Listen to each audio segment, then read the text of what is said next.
It's the 50th anniversary of the first and only time an Australian Prime Minister and his government was sacked by the Governor-General. Gough Whitlam's Labor government had been in power since 1972, but on November 11, 1975, an unexpected announcement was made to the public dismissing the Labor government.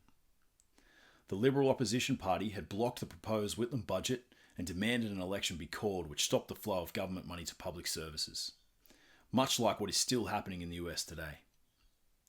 This went on for several weeks before the Governor-General, Sir John Kerr, used his reserve powers to dismiss the Whitlam government and handed power to the opposition leader, Malcolm Fraser.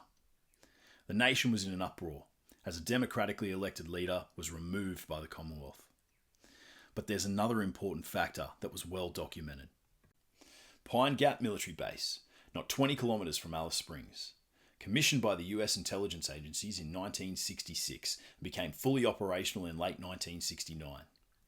To this day, it stands as one of the most important US defence facilities in the world. It operates as a nuclear command centre and signals intelligence unit for the Advanced Orion satellite system, orbiting the equator.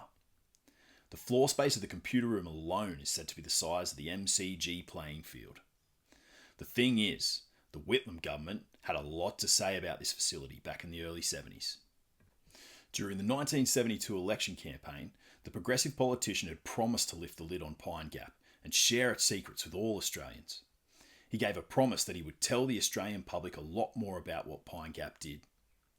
You see, Pine Gap was never meant to be made public, but as the Vietnam War raged on, there was much scepticism about the motivation towards military campaigns, and Edward Gough had voiced his concerns for foreign military installations on Australian soil. Having won the election in 1972, the Whitlam government went on to be one of the most reform-driven administrations in Australian history. But in 1974, he made a statement that may have been above his pay grade. The Australian government takes the attitude that there should not be foreign military bases, stations, installations in Australia. We honour agreements covering existing stations. We do not favour the extension or prolongation of any of those existing ones. This was a clear signal that Pine Gap was not going to be renewed.